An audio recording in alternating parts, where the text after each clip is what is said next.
I then realised something else, and this hit me like a ton of bricks. What if the shoe was on the other foot? What if Gabriella was there and went, why didn't my mummy ever go for her dreams? What stopped her? What got in her way?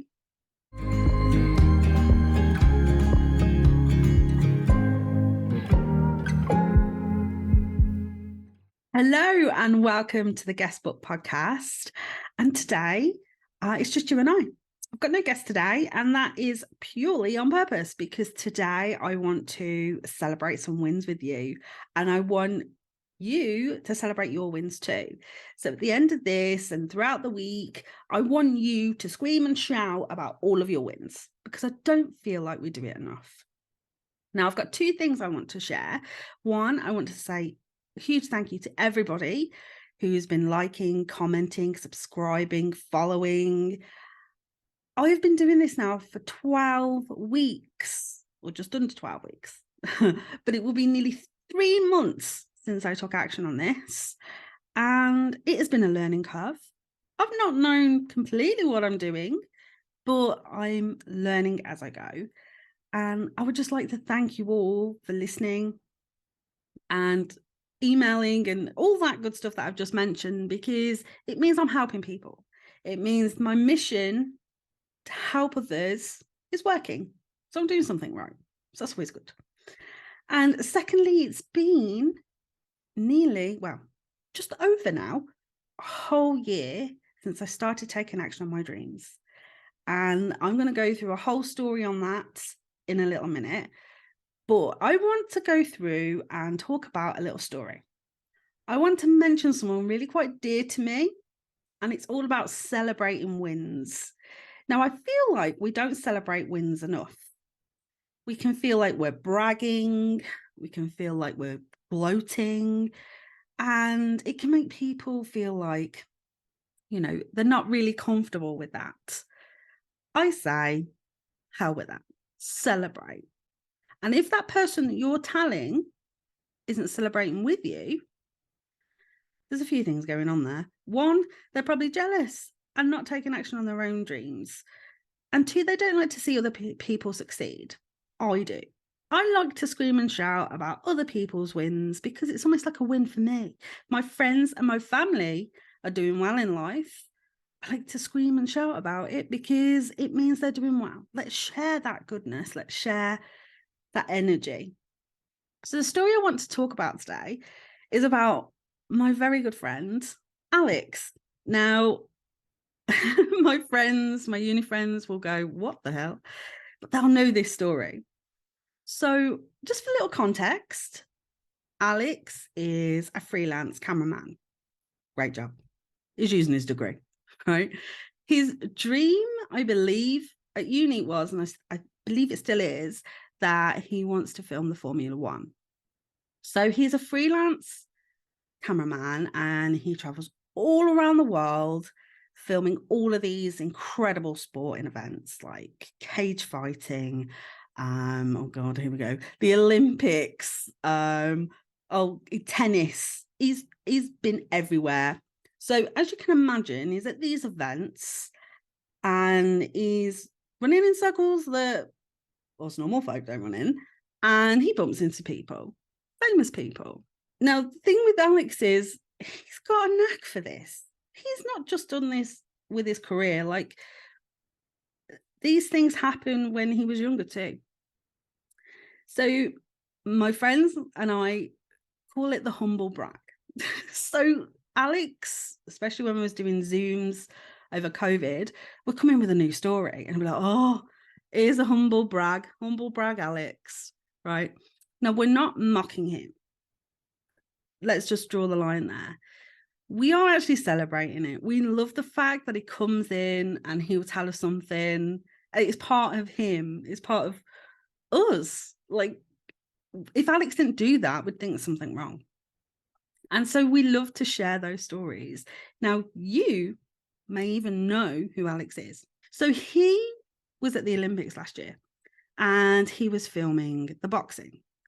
Now, he made national news and I think international news. So imagine this. He's filming two boxers in a ring, and he's ringside. So he's the other side of the ropes, but he's on the ring filming. The news reported that he got punched out off the ring. That wasn't necessarily true. What happened was he was filming the boxing ringside, and the opponents were boxing, and they got too close to him, and there's nowhere for him to go. And so off he went. Now, he made the news, and so we all shared this, and my friends and family were like, oh my God, you know him. That's your friend from uni, and all of that. So that he got his 15 minutes of fame there. But I would never in a million years feel jealous or not celebrate anybody else's wins. So I ask you to celebrate yours. Have a little think. What is it that you've achieved recently that you want to scream and shout about? Maybe it's really small. Maybe it's really big. Really scream and shout about it. Tell the world about it. Because we need to share these wins. We need to celebrate them. Because what's the point otherwise? So if you're feeling like if you can't celebrate those wins with people, or you don't feel comfortable sharing wins with those people, find your tribe online. Go into groups, comment on my posts, and I'll celebrate with you. I mentioned at the beginning that a little over a year ago, I started taking action on my dreams. And in fact, where this started, as in taking actual decisive action and applying that, started on the 24th of June, 2022. So I purchased something that very much changed the trajectory of my life. No lie. I mean, you probably think that's a bit extreme, but I'm going to really go over it. I want to show you and talk to you about how you can do that yourself. So, in fact, this story starts a little bit before that. And it is full of pain and grief and tragedy and heartbreak. Now, if you've been an avid listener, or if you haven't yet, go and listen to my first episodes. Episode 3 was all about the power of journaling. And it is a practice that I do every single day. I journal. And at the end of that episode, I read a personal entry in there. I'd never done that before. I'd never, ever read it out loud to anybody. So reading it out on a podcast, I don't know why I did it, but I did, and it's helped people. In there, I touch upon the moment that my brother called to say that my dad had passed away. And so in that moment, a lot of things happened. A lot of things was halted, as you can imagine. There was a pause on a lot of things in my life. And a lot of things very much after that, I had to look into myself to decide how I wanted to act and go forward. Because in all honesty, being given that news changes your whole life. Now, we were kind of living in a false sense of security. So for context, my dad had terminal cancer, and he had pancreatic cancer, so it spread. Well, if you know anything about cancer of the pancreas, especially if it's advanced, the patient has a short lifespan, and it can be anything from a few weeks to a few months. And he was given, I mean, if my memory serves me correctly, it was around 3 to 9 months max. And he was given this diagnosis in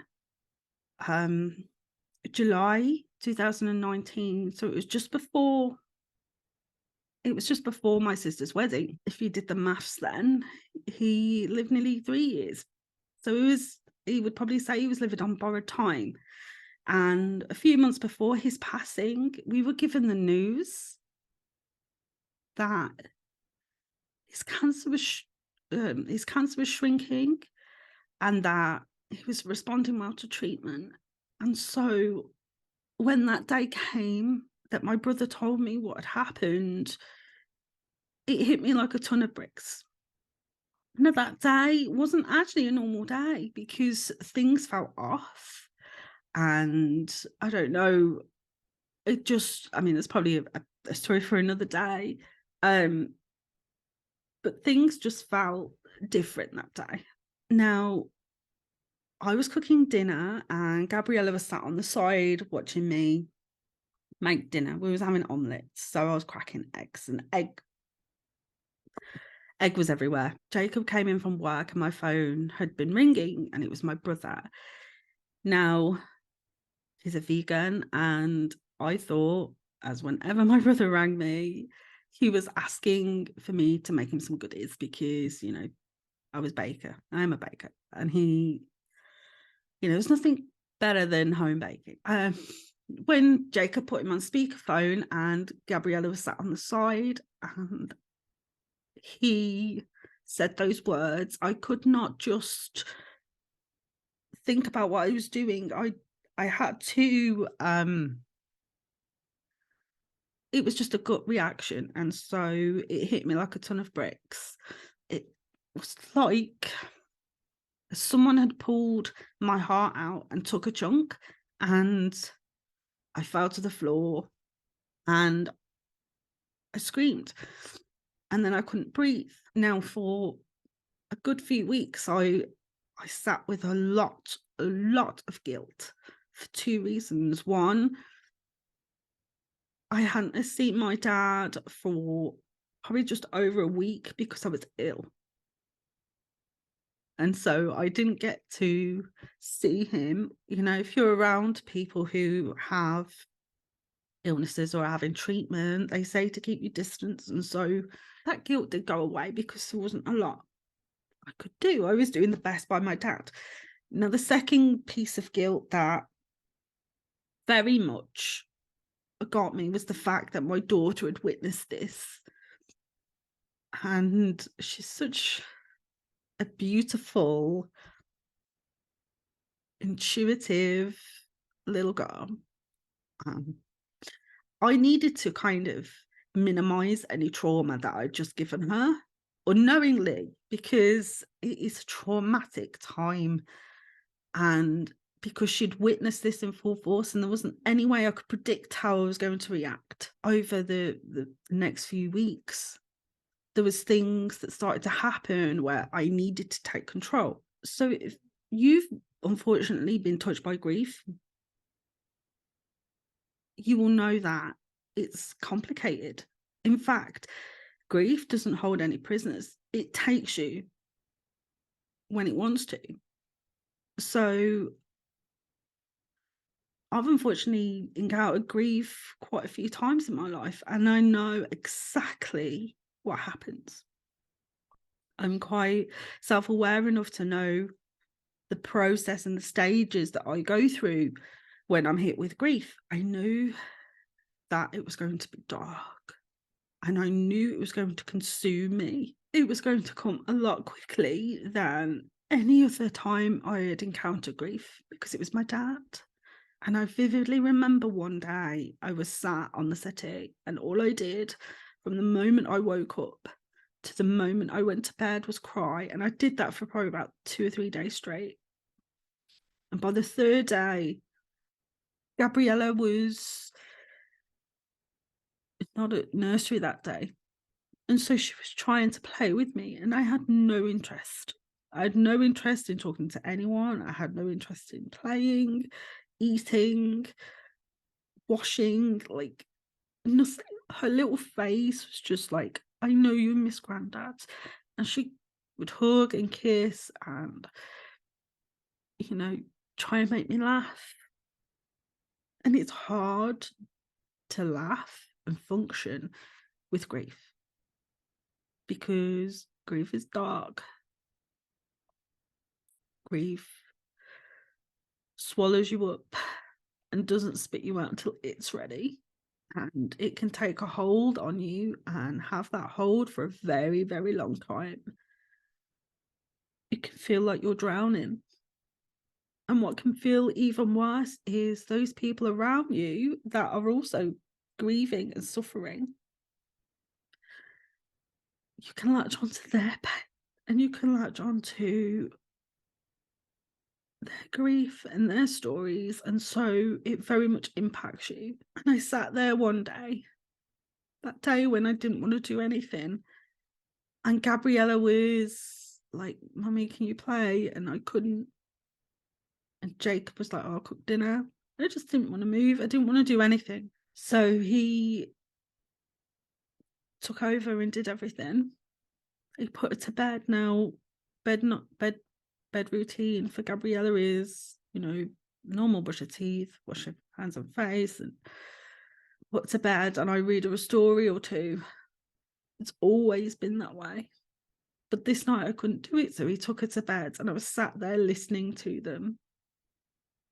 And because Daddy took her to bed, it was almost like it was playtime. Like, I could hear her laughing, but she wouldn't settle because she was out of routine. And in that moment of sadness and realization that I had to make a choice there and then, I had to make a choice to not let grief take me like it took me before. And now this isn't an easy choice by any means. And in fact, if I say it was a choice, it was like I was given, there was an option. There was no option. And so I got off the sofa and I went in and I lay down next to her, and she was in the middle and Jacob was the other side. She starts playing with our ears because it's something she's done since she was little. And I read her, like, The Tiger Came to Tea, which is her favourite book. And she was out like a light. I knew I couldn't let grief take me. I couldn't. Because that little girl has just lost her granddad. She was everything to my dad as he was everything to her. And I could not let grief take her mum too. And so I had to, no matter how hard it was, I had to step up. And it just started with little things, like little tiny things, like,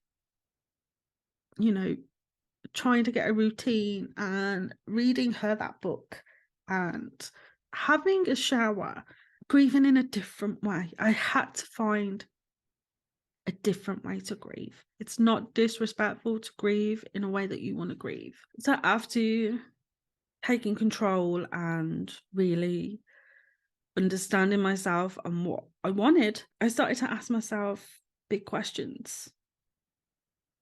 Big questions. And they were very much raw questions that affected me greatly because of the situation I was in. Now, I remember Carrie Green doing an exercise. There was an exercise in a book that changed her life, and it came to mind as I was writing a speech for my dad's funeral. There was two things that I did. One, I visualized it being my funeral. Some religions and faiths believe that you can come back and witness your funeral. So I visualized it was my funeral, and who was there? What was they saying about me? Were they asking questions? Were they proud of me? What did I achieve? Was I kind? Was I caring? Was I loving? Was I ambitious? Did I take risks? And then it was like a moment of someone asking the question, I wonder if she had any regrets. I wonder if she had any regrets. And the same can be said if you don't want to go that far because it's so dark to go that far. Imagine yourself 80. You're 80 and your grandkids or your kids come up to you and they say, Nanny or Mum, you had any regrets in life? And I used to say that I had no regrets in life because all of the things that I did all of the actions that I took or didn't take were the right decision for me at the time. However, I now know that's not true. The only reason I didn't take the risks, I didn't step up, was because I was scared, and I let fear and I let all of that stop me. So saying it was because it was the right thing for me to do at the time, it wasn't. It was just because I was scared. I had this stark realization. My dad was a passionate swimmer. If there's one thing you'd know about my dad, is he loved to swim. Water was everything. He loved the water, whether he was swimming in it or fishing in it. Like, he loved it. He was like trying out in competitions, like national, like county, and he had this crazy like routine.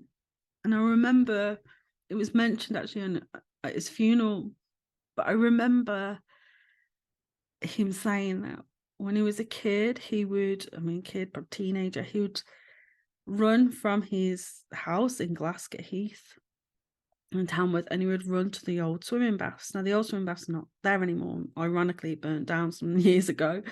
But he would run, and then he would swim, and before or after, he would eat a block of jelly. Like the old, like, now they're like Roundtree's blocks of jelly. Now, you're talking the 70s. It's just full of sugar.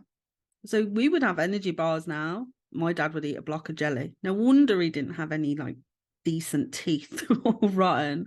And he would eat it. And he would try out and he would do all this. And I remember him telling me a story of him swimming with an Olympic swimmer called Sharon Davis. Now, you may know her, you may not. She did go on to commentate for the Olympics. And he was saying like she beat him hands down, she practiced all the time. I mean, more hardcore than my dad. And I just thought to myself, why didn't you go after your dreams, Dad?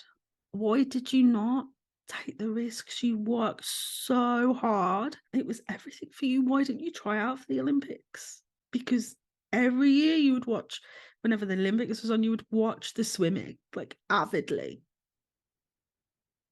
And I could just, now looking back, think, he may think, that could have been me. Why didn't he?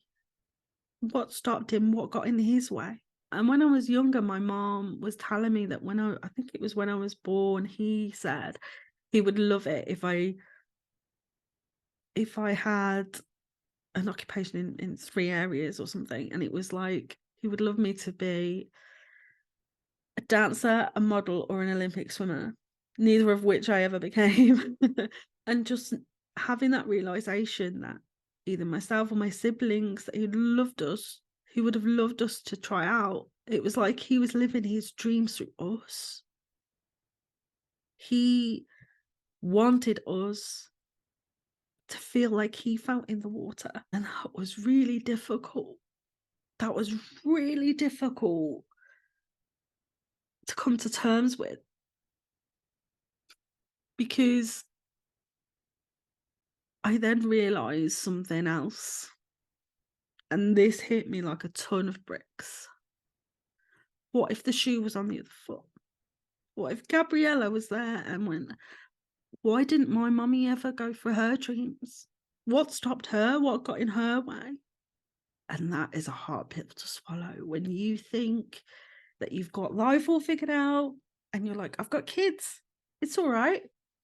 Like, I'll do everything for them. And we very much do. We want the best life for them. We want to give them the world. But when it's all said and done, they look up to us. Why aren't we stepping up? Why aren't we going for our dreams? And so I had then this real epiphanic moment. The quickest and easiest way that our kids can learn to live a life of their dreams is seeing us take action on ours. Like, it almost gives them permission without giving them permission, because it's already done. They don't have to ask because they can see it being done. So they mirror us. They look up to us. So instead of trying to live your life through your kids, start living your life and your kids will follow, and they will have their own dreams and their own ambitions. And they're not living a life and doing things that they don't necessarily want to do because it's not what they want to do. It's what you've pushed onto them. And I was just like, okay, it is easy. It's easy. Is it hard? Yeah, it is as well. Because it means that we have to be brave. We have to be courageous, and we have to step up and stop making excuses. Like, why do we do that? I can tell you why. It's because people around us don't do it. People around us don't live their dreams. People around us can't even share their wins. So my generation, your generation, we're never taught this. We were given a timeline. And it's basically a template. It's a default template. And we're told we need to go to school, get a house, get a job, have kids, get married, the timeline of life. And when we don't meet those milestones at the time we're meant to, we feel like we've failed. And we're looking at other people whose lives are actually on default mode, thinking, well, why haven't I done that there? Maybe it's because your life is meant for something else. You're meant to design your life. Harry Green said something a few weeks ago in a podcast that actually blew my mind. And it was about living a life by design and not by default. Maybe that's why I never followed the traditional timeline of life, because I'm not meant to. You're not meant to. We're not meant to. We wasn't taught how to do this, but in us taking action on our dreams, we get to teach our children and our children's children.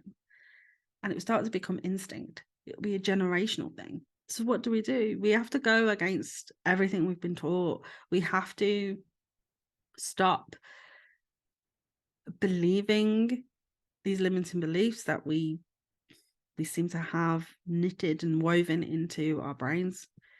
We have to step up. We have to allow ourselves to dream big. And the funny thing is, there's no such thing as failing.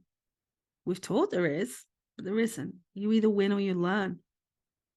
So failure isn't an option. Then why don't you go after what you want?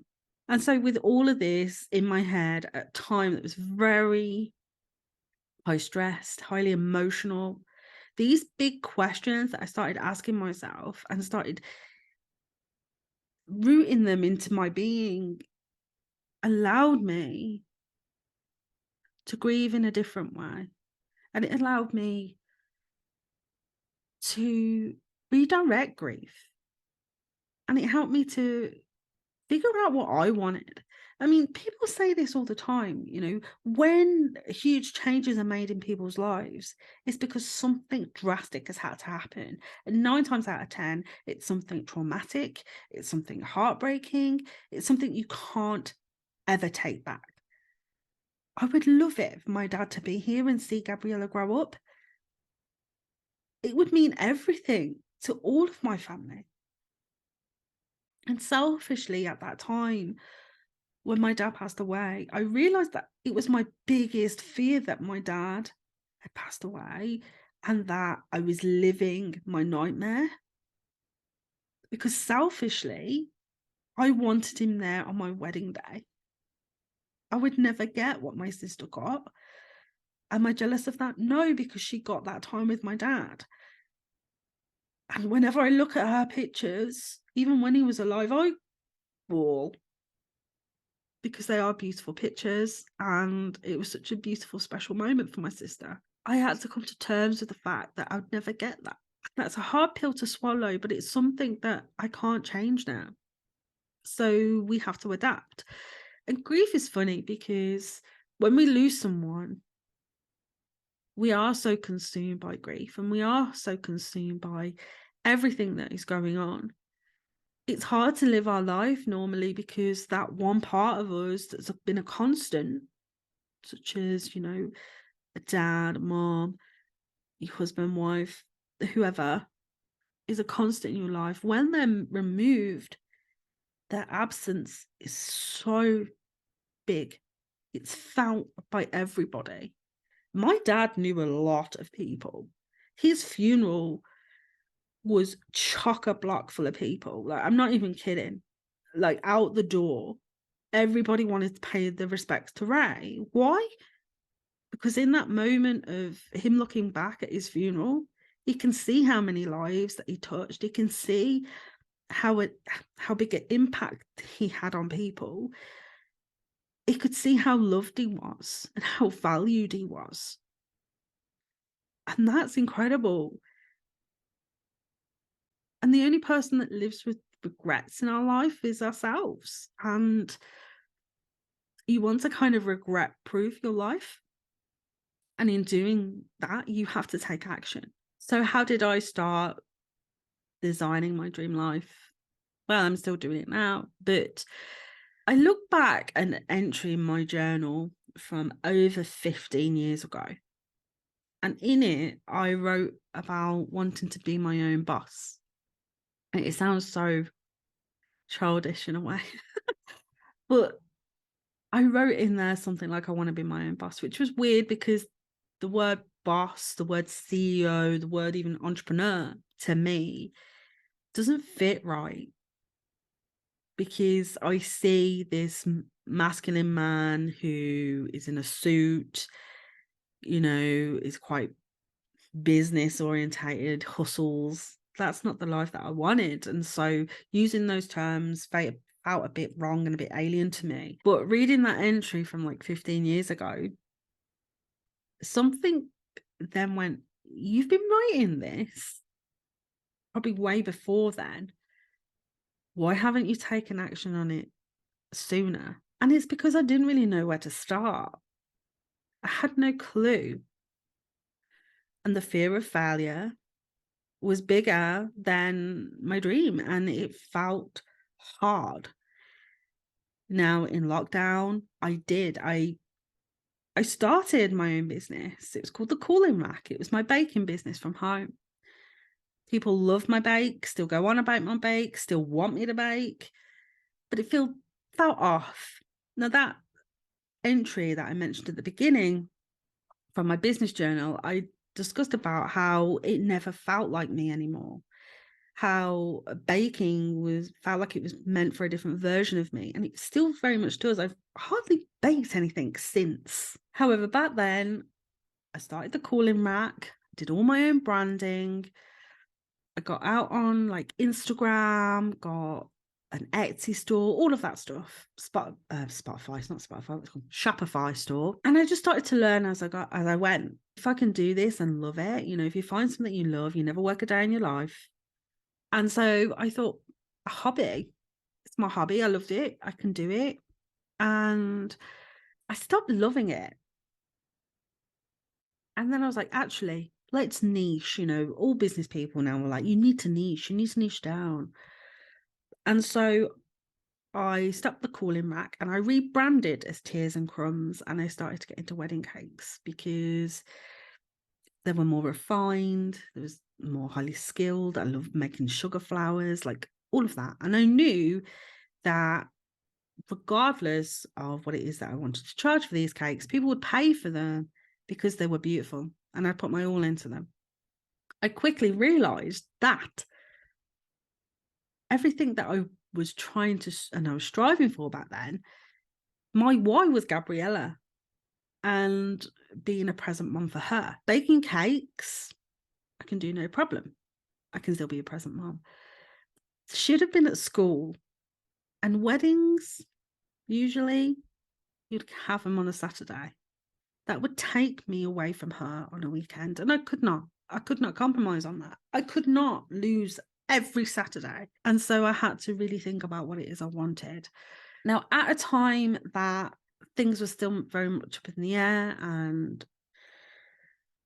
we're trying to figure out a life without my dad in it. And, you know, unfortunately, life goes on.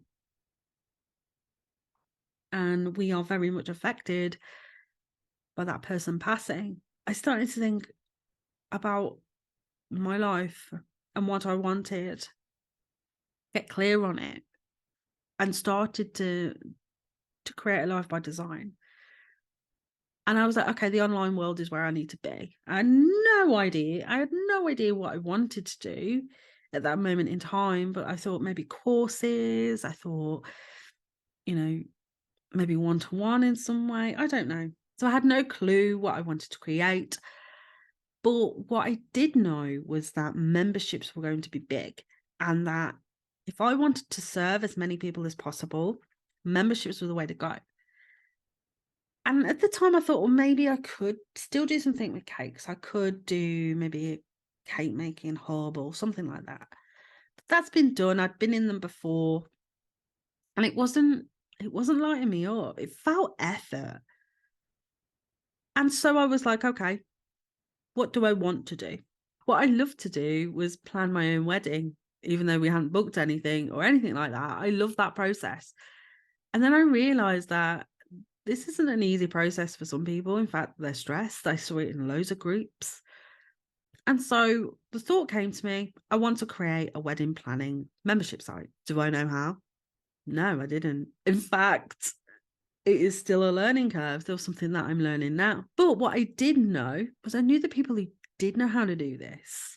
So I sought out mentors. I go on about Carrie Green all the time because I know that this changed her life. Someone who she very much looks up to and changed her life was a guy called Stu McLaren. He is a membership site expert. What he doesn't know about membership sites is not worth knowing.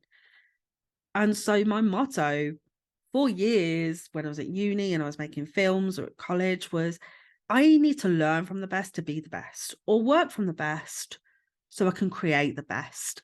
And so I started to learn. I started to be consumed by things. I started to have these sparks fly. I knew that Carrie had a course and it was called Create and Grow Your Membership Site or something like that. I was like, I found it and I could not stop thinking about it. I was reading the sales page. I was thinking about all the things that this course could offer me, what outcome I could achieve. And then it was like, actually, £160 is kind of a considered purchase because we don't have a lot of money. And in fact, some years previous to that, we had been so broke. We were going to food banks. We were behind on bills, all of that because, life. Jacob couldn't work because of his mental health. I was a full-time mom. We were relying on benefits and we could not cope. We could not. And it got to the point, at one point, where we were getting like threatening letters, and then the next step would have been bailiffs. We could not let that happen. And so then we had to draw a line in the sand and say, actually, we don't want this anymore. And Jacob found a job and he started to get counselling and things like that. But anyway, I digress. And so money was, we had some disposable income, but we didn't have a lot. And so I thought to myself, okay, 24th of June, which fell on our payday, I'll either make this happen or I'll make an excuse. So I gave myself like 5 days, a week to 5 days. And on the 24th of June, it was a big day because I got to see my friends, Nikki and Alex. They were coming down to see me because they hadn't seen me since my dad passing. My other two friends, Matt and Caitlin, couldn't come down because there was train strikes and things like that. I was feeling nervous, I was feeling anxious, but I had on my mind that the 24th was D-Day and I had to make a decision on where I wanted to go, what I wanted to do. And I could not stop thinking of this course. I could not stop thinking of the possibilities and what I could achieve and who I could help. And I was sat there in the morning and I was getting Gabriella ready to go to my mum's because she was looking after her for the day. And I was giving her a breakfast and stuff, and she was watching like, God, Bing, or I know she was watching YouTube, and it was on Jacob's like YouTube channel, but there was just kid stuff on a loop. A notification came on my phone and it said something like D-Day, make a decision. And I ignored it. And I looked at the clock and I was like, right, if by 4 p.m. I give myself by 4 p.m. to make this decision. So I'm just pushing time. And I look at the sale page again, and then I hear Carrie's voice. And I look up at the TV, and she's on the screen. Now, somehow, she's interwoven into some kid's Coco Melon. And she's there talking about, I don't even know what she was talking about. But that moment, I was like, this is a sign. Stop putting it off. Can you afford it? Yes. Do it then. So without hesitation, I purchased it. I purchased the course. I sat there and I felt a bit guilty because I was like, okay, it's my daughter's birthday on the 25th, tomorrow. Luckily, we got all the gifts and things. But I was like, but what if this? What if that? And I was like, but what if it works out? What if this is the very thing that I need right now? And you know what? It was the very thing I needed. So that day, I could not touch that course because I was out with my friends. I was having a good time. We went to Nando's and we went to the pub and we got some more bits for Gabriella's birthday the next day. And when they'd left and gone home and they got Gabriella some toys for her birthday, I sat there watching her open them and I felt so full of joy and happiness. I was so grateful. And I just took in how lucky I was, how I have a choice every single day to show up for myself.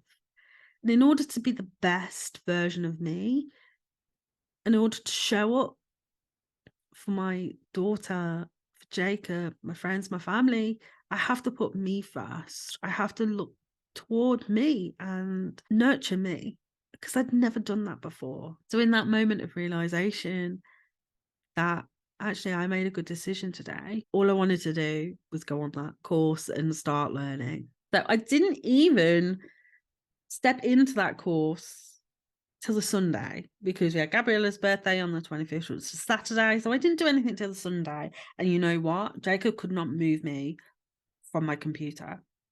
I was writing notes like a crazy woman.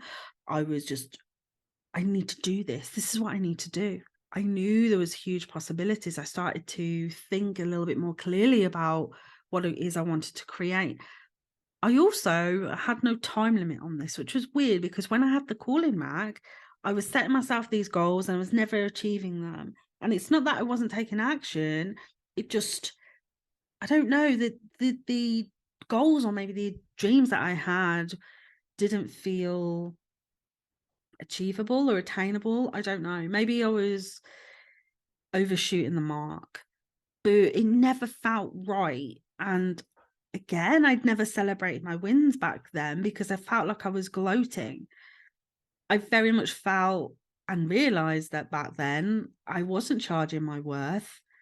In fact, sometimes, a lot of the time when I was selling cakes, I never charged for my time. Like people were buying cakes and cookies and brownies and treat boxes and all of that good stuff at a real low price that only really covered the ingredients, my utilities, and like the packaging. It never had my time on it. I wasn't clued up on actually charge your worth, Kelly, and then you'll start seeing results. So even though I didn't bake and I thought I'd failed at the calling mac and tears and crumbs, I didn't. I'm learning every day. I love to say that I'm a lifelong student. I love to learn. It's like, what do we do with this knowledge once we've learned it? What we're going to do with it? And I knew I needed to implement and I knew I needed to create something. Do you know what happened next? Because I started to take action, I started implementing, I started creating something, even if it was just notes on a piece of paper, things just started to become clearer. Opportunities started to come my way. After purchasing that course, I got in, I think it was an email, it was at the end of the course, can't remember now. And it was from FEA and Harry Green. And it was to invite me in, I mean, it's not VIP, it was just the backdoor entry to the members club. So the members club is for female entrepreneurs to learn about business, to get creative, to network. Beautiful community. I've been in it for January 2017. So I had been in it some years previous. This is all about like connecting the dots. 15 odd years ago, a few years ago, like I was taking those steps, but I did not know what to do or what I was creating. So I'd been in it some years previous, and because I didn't know what to do, I left. Now, I was offered 30 days free inside the members club, and that got me giddy. And I went to Jacob, I was like, I've got 30 days free. And he was like, do it, what you got to lose? And if you're not learning anything, or it's not what you expected, then, you know, you'll learn or find something else, right? Those days in there, I'm still a member now after a year or over a year. So valuable. I instantly, intuitively started to work on my mindset, because out of everything that I've done, mindset seemed to have always been in my way. Like if I look back at things that I've never taken action on or never made a decision on, it's because of my mindset. And so intuitively, I was like, this is what I need to work on. And I think the July masterclass, or it was the June masterclass, I can't remember now, it was one or the other, was design your dream life and business masterclass. So that was the very first masterclass I took in there. Without sounding cheesy, that changed my entire mind. It shifted something. It helped me feel confident. It helped me to have a focus, to dream big. And actually, whatever I go to create, whether it's the Wedding Planning Collective or my podcast, The Guest Book, or anything else in life, whatever it is I want to create, mindset is everything. And having this life by design and not by default. And I got consumed by it. So much so, I said to Jacob, you need to look at this. And it has stuck with me ever since. It just helped me figure out so much. It motivated me, it inspired me, it got the sparks flying.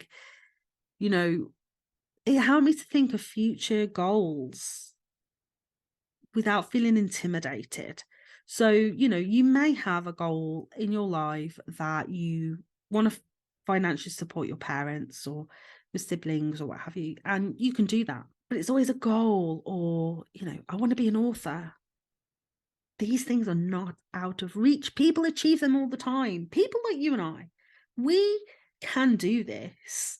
And so I started taking these masterclasses all around mindset, and it started to make me feel more confident. It started to help me talk in a way that inspired myself. It allowed me to look at my limiting beliefs, which was huge for me, because those are the things that keep us stuck. I have had countless times where I've been paralyzed by imposter syndrome, or at the beginning, especially, or whenever I'm doing something new, it likes to pop up and it likes to get in the way. And you won't take action. You'll never take action because you see it as this big obstacle. You'll feel like, why is this here? I'm not good enough to do this. Now, I've learned that whenever that voice now pops up, I listen to it. I let it rant a little.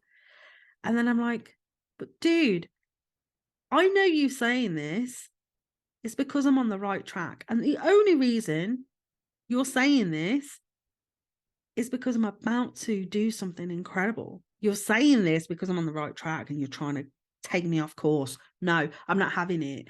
And so I started to really be motivated by and listen to those voices. Now, you probably think, Kelly, you're a bit mad. I do have an internal monologue, and doesn't mean I'm mad. But we all have these voices. We all have those thoughts.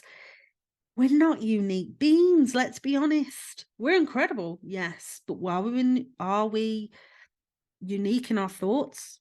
No. Everybody has these thoughts. In actual fact, sometimes those thoughts aren't our own. And so working on my mindset was the biggest thing I could ever have done. There was two things that I learned very quickly whilst on this entrepreneurial journey. And that was mindset and strategy. So like having a plan were crucial, because even though I had a plan for the call-in rack, my mind wasn't in it. My mindset wasn't good. I kind of think, well, what would have happened if I had that mindset that I have now?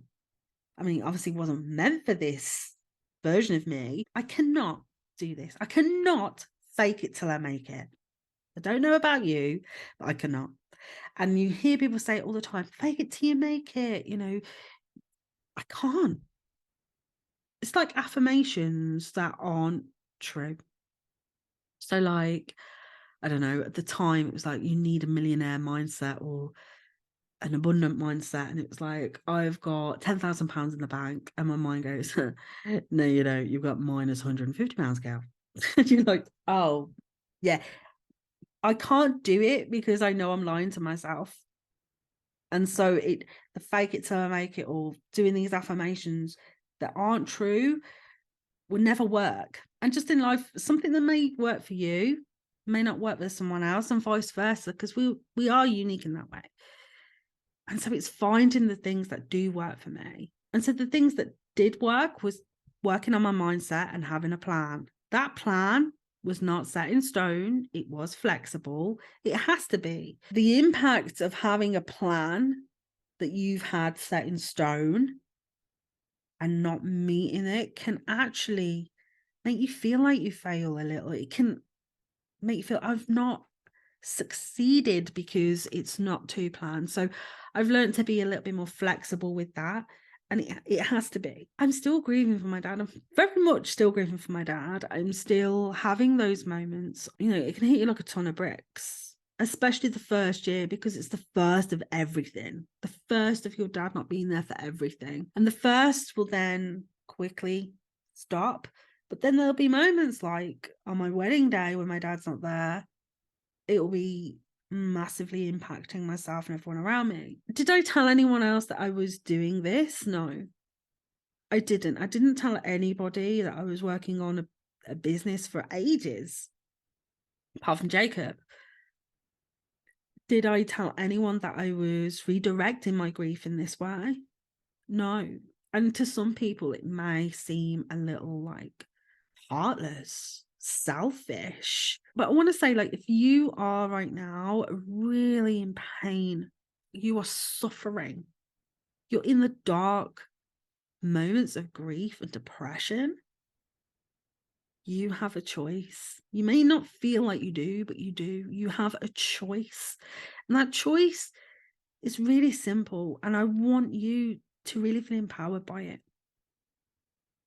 If your loved one was in front of you right now, everything would be better. It would. The pain would go away. The suffering would go away. You'd feel healing happen. But unfortunately, that's not going to happen. And that's what we can't live with. We can't live with the fact that person's gone. If that person was in front of you and they said to you, what's your dreams, Kelly? Go for them. They encourage you to go for them. Or they say, the pain is hard now because I'm gone, but don't grieve me because I'm gone. Laugh because I was here. Love because I was here and I made an impact in your life. You can't change the fact that I'm gone. Please don't die with me. Don't have that moment in your life go. Because I very much knew that the fact that Gabriella just had her granddad gone, it was taking me away from her. Whether that was for a short amount of time or a long amount of time, that little girl wouldn't have a present mom. She wouldn't have someone who's laughing and playing, because I'd let grief overtake me. And in a strange way, I kind of felt like my dad supported me no matter what I was about to do, no matter what I was embarking on. So people may think that this is a selfish way of dealing with grief, but it's not, because you have a choice to suffer. You have a choice to be in pain. One day you can go, actually, I don't want to suffer anymore. I understand that my dad is no longer here anymore. There's not a lot I can do about that. But let's have a look at why it is affecting me so badly. Do you regret not asking your dad certain things? I very much do. Like, I don't know my dad the way his friends knew him, or his brother knew him, or my mom knew him. In fact, I knew very little about my dad. That is a huge regret. I wish I knew more, but I can't change that now. Sitting selfishly in that energy of regret, thinking, well, I should have done this, should have done that. You can't change it. You can't. You can't change it. But you know what you could do? If you're anything like me, start asking the questions to your mom or siblings or uncles, aunts. If you want to know more about somebody else that you didn't get the chance to ask somebody else. Keep their memory alive that way. You know, we talk about my dad all the time, and I think a lot of us in our family sit with a lot of regrets because, you know, my dad lived his life by default. He lived his life without going toward his dreams, as a lot of parents do, especially our generation, our parents' generation, because they worked all the hours God sends. My dad was the breadwinner for our family for years. He would sometimes work 7 days a week, weeks on end. And he'd be out at silly o'clock in the morning to get back to silly o'clock at night. Did he sit on the floor and play with us? No. He was too bloody tired. He was doing his job. He was putting food on the table. He was keeping a roof over our head. And then it makes you think, like, we're all stuck in that. And we feel like we don't have room to succeed and have our dreams and go toward those dreams. And it's a very, very hard thing to even comprehend, that we're all living that same life. And we're all feeling tired. We're all feeling depleted. We all don't feel very hopeful, especially with things that are out of our control. But you can control it. You can go, I don't want to suffer anymore. I want to get better. I want to start loving life and living life. Because even if I can just live that for my dad, my husband, whoever, actually, you start to reconnect with yourself and find yourself even through that darkness. It's empowering. It really is. You know, I think it's Rumi that says, you don't need to see the whole staircase. Just take the first step. And actually, I do that a lot. A lot of what I do, I have no idea what I'm doing. I don't feel like I'm winging it like I did before. But in taking one small step, that actually opens up something else. And I get what I call inspired action. And so I'll get this moment of thought, like this clarity of thought, and I'll go, okay, I'll do that. And then it will just open up this natural flow that I didn't see at the beginning. Now, if I hadn't taken the first step, I wouldn't have seen all the ones in front of me. So what have I learned on this crazy journey? Because there is a lot. So I've learned to be messy. I've learned to play. I've learned to not be so strict. And that goes against everything that I learned at university and everything that I love. So I love visuals to look nice and crisp and beautiful, sound to be nice, crisp and beautiful. But if I'm honest, some things that got in my way was I don't have a good enough computer. I don't have XYZ. And I would put these things in place, all these conditions in place, because it wasn't good enough. I just now have to work with what I've got, because I can't spend over £1,000 on a MacBook Pro. And I can't physically do that now. But if I can use what I've got and I can work with what I've got, then I know that later on down the line, when I can upgrade, life will be so much easier. The computer that I'm using right now is probably around 16 years old. It's that old I can't update it. I can't update my iOS thing. And so I can't run Chrome, and all my apps are giving up the ghost. Like, they're really slow. But I have to work with what I've got and just be patient and take those steps that I need to take. I also learn to start things before I'm ready. And so in those moments where I'm feeling resistance or imposter syndrome, I'm like, you know what, let's just go. The saying is, if you're waiting for the perfect time, you're already too late, because people are already ahead of you. I also learned that actually you don't have to be like accredited for anything, really. You don't have to be doing something for a long period of time. You only have to be a few steps ahead of the people that you want to teach. Like, the people that teach us, our teachers, our parents, they're just ahead a little further than us and teaching us. Big thing is that you have to be in it for the long game. And so I wasn't going, well, I need to do this in a year. I have to do this in 6 months. Like I was with the Call-In Mac, because it felt bigger than that. And it felt worth working towards and achieving. And so I was in it, and I'm in it for the long game. Have I got a membership site right now? No. Am I still learning? Yes. Am I creating it? Yes. But it's taken time. If I look back and I went to myself, Kelly, it's over a year now. You still don't have what you went you went out to get. Would I have even started this journey? Would I? I don't know. Maybe. Maybe not. I think maybe not, because I'd got really pissed off, if I'm honest, that I hadn't achieved the things that I had. But because I've been meeting milestones and enjoying the journey and getting messy and playing and learning and not making excuses and have this bigger picture in my life, and because my mindset's in a different place, it just feels easier now. Back then it would not have. So just believe in yourself and believe in your dreams. If nobody else believes you or nobody else supports you, just know that you have the unwavering faith in you to achieve anything that you want to. So before I go, because I've waffled on and got emotional and all that, and I apologize if it made you feel uncomfortable. I know a lot of people don't like it when people cry. It wasn't something that I planned. But I wanted to talk about a film that I absolutely love. It's like my feel-good film ever. As you can see, I'm getting very excited about it. Now, one of my favorite films that I can watch over and over and over and over again is Eddie the Eagle.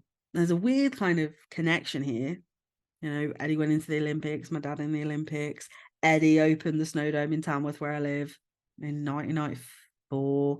Like, there's weird connections. But this is one of my favorite films. Not only does it star Taron Egerton, who I've got stuff spot for, but it is just insanely good. And if you want to watch a feel-good film that will help you start to question things and start to feel good about things, watch Eddie Eagle. So if you don't know who he is, he was the underdog in the Olympics was it 1986? Like, I've watched this film so many times, but the dates go out of my brain. So it was in the 80s, late 80s. However, he was the underdog. Start of this film, I'm not going to give it all away, but if you know anything about Eddie, you'll know exactly where this goes. Start of the film, there's this beautiful passage of time, and it's young Eddie, and he has this dream, and his dream is he wants to be in the Olympics. He doesn't know what he wants to do. He doesn't know how to do it. He just knows he wants to be in the Olympics. And so there's this passage of time of him trying a load of things. Javelin, he's in the bath holding his nose, timing himself. Like, he's trying all of these things. His life is consumed by the Olympics and just trying things. He's not afraid to try, and he's not afraid to try something else and see if that works. And there's this weird kind of moment with his mum and dad, who as a kid will entertain him doing this. Like, and there's this thing his mum would say, "What are you up to, Eddie?" Or, "What are you doing, Eddie?" And he's like, "I'm off to the Olympics, Mum." And he will go off and he's off to the Olympics because that's what he wants to do. And there's this moment where his mom shouts his dad, is like, he's off to the Olympics again. And he's just he's living it because he wants to do it. He wants to be in the Olympics.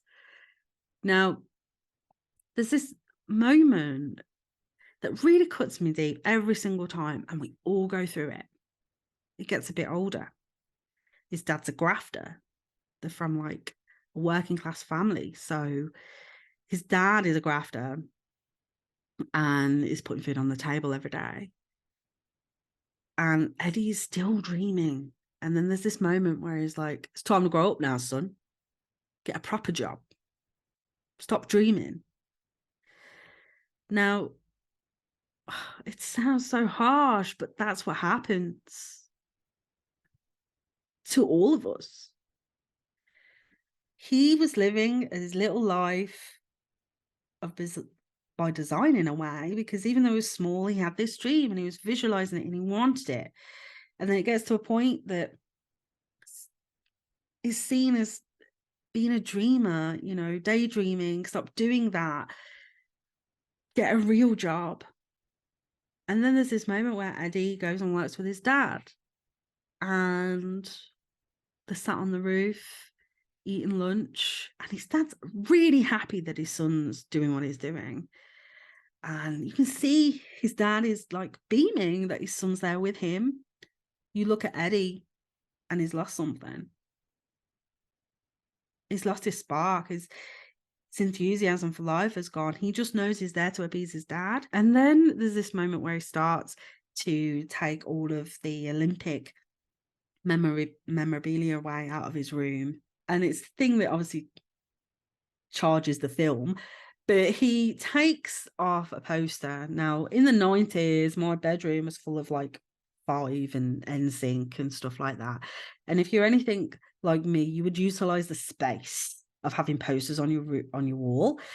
And so you would overlap them. So there's this moment where there's a massive poster of the Olympic Games on his wall, and there's a poster kind of over one half. And as he's removing that, this sun-bleached poster comes full color on this corner, and it shows the ski jump. And he hasn't tried it. And in that moment, he's like, this is my way out. This is what I'm going to do. I don't know how I'm going to do it. I'm going to do it. And he just goes for it. He doesn't think, he just does. He doesn't wait for the perfect time. He doesn't wait for anybody's approval. He just goes. And he has this childlike wonder about him, like he was when he was a kid.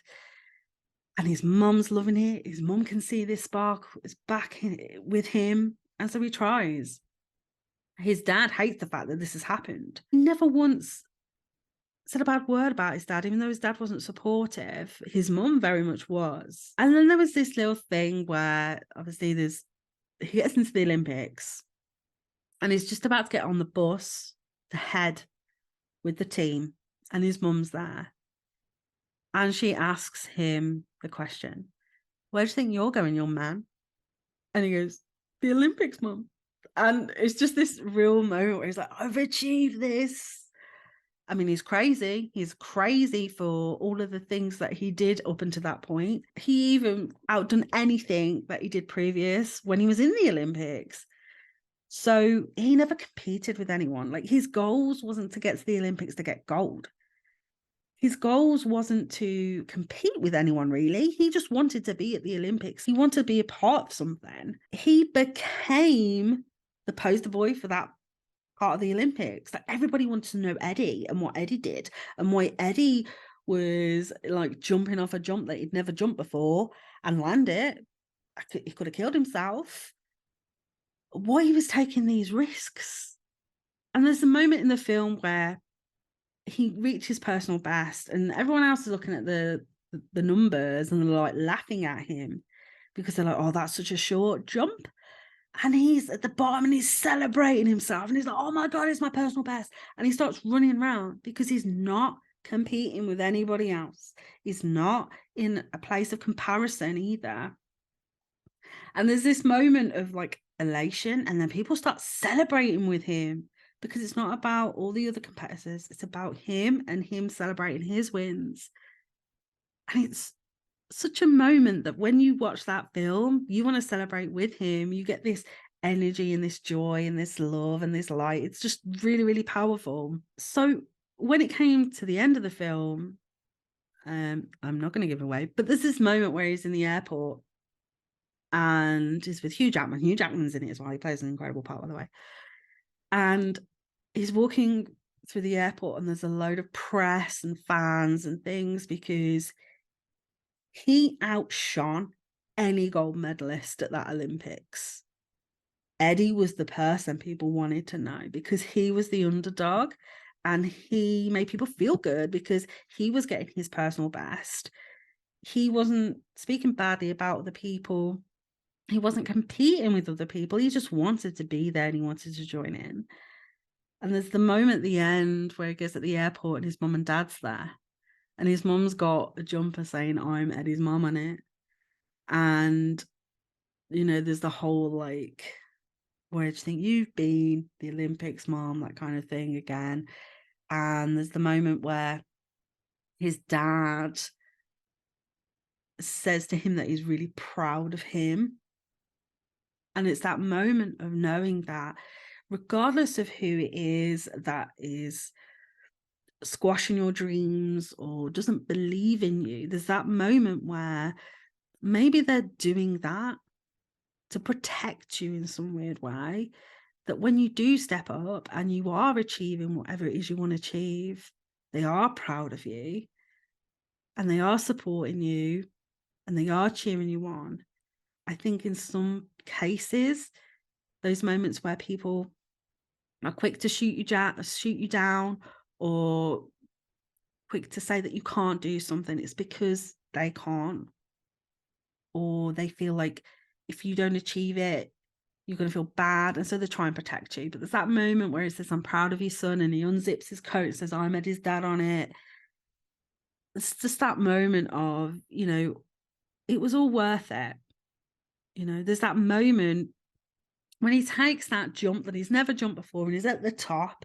It's the highest jump. And he sits there on the edge and he has all of these thoughts, all of the voices of mainly his dad. And then someone, Edwards, shouting at him, like, "You need to go now." And he just does it. He just jumps, because if he had got stuck in his own head, he wouldn't have done it. So just start before you're ready. Have a dream and take action on it. And if you have children, they will thank you for it in years to come. So yeah, take those tiny steps and take action. I can't believe how much I've done in a year. I did want to go through stages of what I've done, like setting up a podcast and all that kind of thing. But to me, it wasn't about those things. It was about the learning curves and my stories and my journey and sharing that with you. So if you've lasted to the end, thank you so much for listening. And from next week, it will be all back to normal. I've got an amazing guest on, and I can't wait to see where I am in another year. So for now, I'm going to love you and leave you, and I hope you have a happy week wedding planning.